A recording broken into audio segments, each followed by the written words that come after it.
यहीं के जजेस जो हैं वो उठ के सुप्रीम कोर्ट में खुद के इंसाफ मांगने के लिए जा रहे हैं। ठीक है, तो एक तो ये बहुत बड़ा लम्हा फिक्री है जिसपे कौम को सोचना चाहिए और इस जुडिशरी को सोचना चाहिए, वकला को सोचना चाहिए, जजेस को सोचना चाहिए। और इस वक्त जो है इनको एक दूसरे से जो है ना वो करते हुए ना इजहार यकजहती, इनको खड़े हो जाना चाहिए एक दूसरे के लिए, क्योंकि जहां पर जजेस जो हैं वो अगर इंसाफ के मुतलाशी हो जाए तो सोचें कि आपकी कौम कहाँ जाएगी।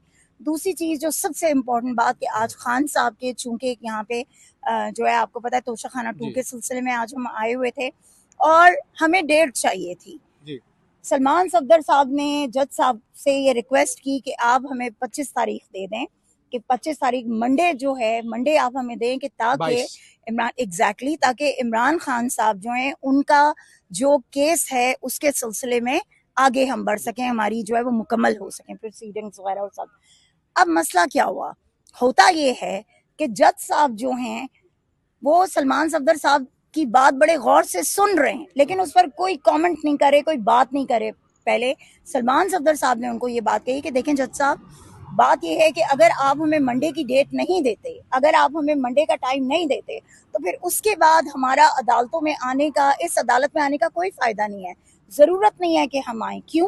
क्योंकि तोशा खाना 2 में डेफिनेटली बुशरा आपा और खान साहब को सजाएं हो जाएंगी, तो उस सजा के बाद तो मतलब हम कोर्ट्स के चक्कर लगाते रहे, वो करते रहे। तो बात यह है कि ये फैसला आज हो जाना चाहिए था, इन्हें डेट दे देनी चाहिए थी मंडे की, जो उन्होंने नहीं दी। होता ये है कि जज साहब कहते हैं कि आप लोग जो है वो मैं आपको अभी जो है थोड़ी देर तक ऑर्डर कर देता हूँ, मैं आपको तारीख दे देता हूँ। हम पिछले 5 घंटों से अंदर बैठे रहे कोर्ट में ही, हम कोर्ट से नहीं निकले, हम कोर्ट में इंतजार करते रहे सारे कि जज साहब जो हैं वो हमें तारीख जो है वो बताएंगे कि क्या है। इतने में बार बार कम से कम 4 से 5 दफा हमारे लोग गए, हमारे वकला, उन्होंने जाके उनसे रिक्वेस्ट की कि हमें डेट आप बताएं कि डेट क्या है। उन्होंने कहा जी ये थोड़ी देर में करते हैं, अभी इंटरव्यू है, अभी फलाना है, ये है, वो है, थोड़ी देर में हम करते हैं। ये करते करते वक्त ये आन पहुंचा कि अभी जब वहां पर बात हुई तो उन्होंने कहा जी आप सेक्रेटरी के पास चले जाएं। जब हमारे वकला सेक्रेटरी के पास गए तो वहां पर पता चला कि सेक्रेटरी साहब जो है वो तो ब्रेक लेके चले गए हुए हैं और जज साहब भी जो है वो अदालत से जा चुके हैं। तो यहाँ पर ना सेक्रेटरी हैं ना ही जज साहब हैं, और जो उनका अमला था वो हमें ये कह रहा था जी कि प्लीज आप लोग कोर्ट रूम खाली कर दें ताकि हम कोर्ट रूम को बंद कर सकें, क्योंकि नमाज का वक्त है। और वो हमने कहा आप जाके नमाज पढ़िए, हम यहीं बैठे हुए हैं और हम इंतजार कर रहे हैं, आप बेशक कोर्ट को लॉक कर जाएं, कोई इशू नहीं है हमें।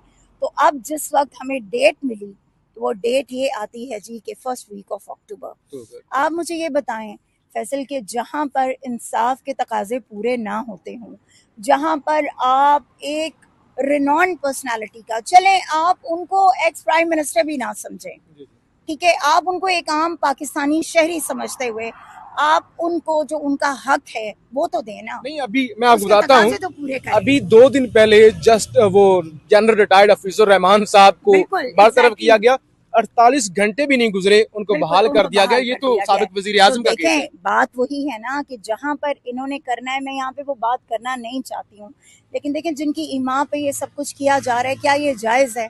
क्या ये जायज है? क्या ये इंसाफ के तकाजे पूरे हो रहे हैं कि मुंसफीन को भी आज जो है वो किसी से ऑर्डर लेके कुछ करना पड़ता है?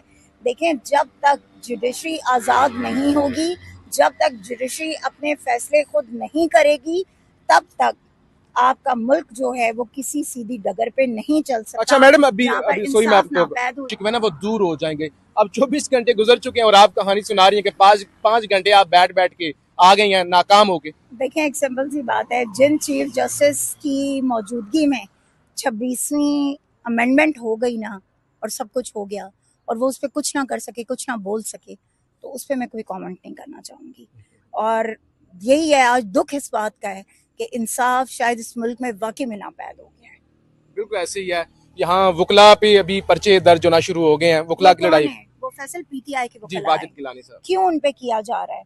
पीटीआई के वकला पे वाजिद गिलानी साहब तो वो शख्स हैं कि जिनको शर्म आनी चाहिए इस बात पे सबसे पहले कि ये वो शख्स है जिसने हल्फ उठाया था कि ये 26वीं तरमीम के अगेंस्ट जो है ये बात करेगा, ये बोलेगा, ये आवाज उठाएगा, लेकिन उसने अपने हल्फ की पासदारी नहीं की। दूसरी बात, इस शख्स ने इमरान खान के नाम पे वोट लिया, इमरान खान के नाम पे वोट लेके इसने धोखा दिया लोगों को। इसने वकला को धोखा दिया। वकला ने आज, पहले किसी ने कोई बात नहीं की, वकला तो इनके पास जा रहे थे, ठीक है, वकला तो इनको ये बात, आप नारे सुने वो क्या कह रहे हैं, वो कह रहे हैं कि कदम बढ़ाओ हसन गिलानी, सॉरी वाजिद गिलानी, हम तुम्हारे साथ हैं, ठीक है। इंतजार पंचोता साहब भी ये कह रहे हैं। वो अब नौबत यहाँ तक आ गई है कि आप वकला को कह रहे हैं कि वकला जो है वो पिस्टल्स लेके और यहाँ अंदर आए हुए हैं, चाहे वो फीमेल है या मेल्स हैं। मतलब शर्म का मकाम है, आप सदर हैं यहाँ के, आपको अपने वकला की प्रोटेक्शन करनी चाहिए, बजाय इसके कि आप उन पे झूठी मन घड़त जो है वो FIRs कटवाएं,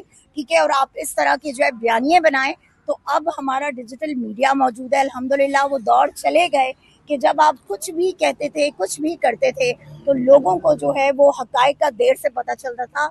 अब आपका डिजिटल मीडिया, ये जो गैजेट्स हैं हमारे हाथों में, ये वो ताकत है कि जो एटम बम से भी बड़ी ताकत है, यकीन करें। और इस ताकत से ये डरते हैं एक्चुअली, क्योंकि इन्हें पता है कि सेकंड्स में खबरें जो हैं वो सारी सच्चाई, हकायक जो हैं वो लोगों के सामने आ जाते हैं। इसीलिए तो लोग इतने वेल अवेयर्ड है। तो ये अब डिजिटल मीडिया पे बेसिकली जो है अपना जोर आजमाना चाहते हैं, तो ये करके देख लें, इनको समझ आ जाएगी। इन्होंने इमरान रियाज के साथ जो किया, जो इन्होंने समी इब्राहिम के साथ किया, जो इन्होंने अरशद शरीफ के साथ किया, जो जमील फारूकी के साथ किया, उसके बाद अभी जो हमारे डिजिटल मीडिया के लोगों के साथ उस दिन इन्होंने किया, क्या उसके बाद वो लोग खामोश होकर बैठ गए? नहीं, वो ज्यादा पुरजोश हैं, वो ज्यादा जज्बा है उनके अंदर। क्यों? क्योंकि वो सहाफत किसी पार्टी के लिए नहीं कर रहे, वो सहाफत कर रहे हैं मुल्क के लिए, वो सहाफत कर रहे हैं कौम के लिए, वो सहाफत कर रहे हैं इंसाफ के लिए। तो बात ये है कि अब आप इनसे मुकाबला नहीं कर सकेंगे इंशाअल्लाह।